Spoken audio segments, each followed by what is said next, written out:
Welcome to Elgin. It's a very, very cool morning in late January, and we are standing here in the Iona vineyards with Takara in front of me. And one of the reasons I wanted to start this exploration of Elgin, this beautiful wine producing and apple producing region here, is it's on the southern side of this valley. And this is the major impact on the Elgin Valley, which is a valley high up in the mountains, but really, really close to the cold Atlantic Ocean. So right now in Stellenbosch, it's probably about 22, 23 degrees, also windy, but hot. It's going to be a hot day. But if you can see around me here in Elgin, because of this proximity to the cold Atlantic Ocean, when this Cape Doctor, the southeaster, starts to blow, and you can hear it on the microphone that's blowing, you can feel it, on my face, you can hear it with the movement of the vines. When this cold southeaster picks up, it brings in this cloud cover. So Elgin becomes the land of the long white cloud. And that cloud cover does some really, really useful work in the vineyard. It actually cools down the valley. It means that you have a much longer ripening period. So you have your sugar ripeness, but then you also have your phenolic or flavor ripeness. And in a cool region, your sugar ripeness and phenolic ripeness can go up together. In very, very warm climates, sometimes what happens is your sugar ripeness goes really high, quite fast, and your phenolic or flavor ripeness doesn't keep up in time with that. And that's when you can potentially have a really warm climate Sauvignon Blanc that actually tastes green, green peas or green pepper, and that's that effectively it's slightly underripe in terms of phenolics and flavor, but it's reached that sugar ripeness where the winemaker has to harvest the grapes. So yeah, effectively, being high up in the mountains, there's a sheer mountain that pretty much drops straight into the ocean on the southern side of the valley. That sea air coming in, that beautiful air getting pushed upwards and forming these clouds, which creates that lovely cloud cover in the Elgin Valley. So that's one of the most important components of Elgin as a region. Cooler climate, high up in the mountains, close to that cold Atlantic Ocean, that cool air conditioner coming in every morning in summer. So we've moved across to the northern side of the Elgin Valley, which it's literally like a bowl. You've got the surrounding mountain ranges, beautiful, beautiful mountain ranges surrounding this valley floor. And one of the elements that we sometimes don't talk about in terroir is aspect. So Elgin has wonderful aspects for winemaking, which means that many of the vineyards have got north, south, east, west facing slopes that they can choose to plant their grapes.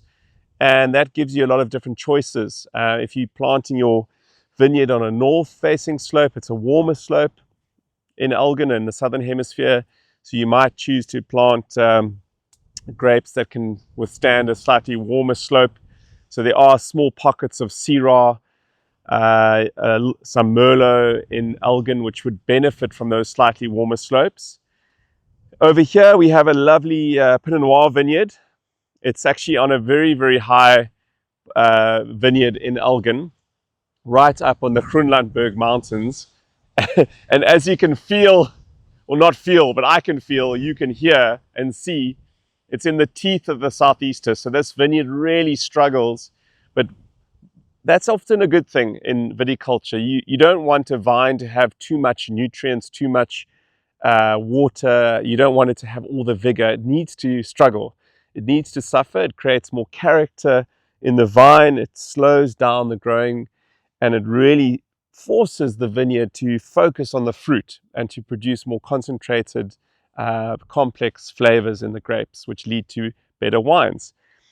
Another element of Elgin is the soil. So on the outer rim of the valley, you get lovely Table Mountain sandstone. So when you're high up in the mountain ranges, you see that white quartz and sand, and that leads to beautiful minerality in the wines that are grown up there. So many of the Sauvignon Blancs that are grown on the edge of the valley have that beautiful minerality from that Table Mountain sandstone.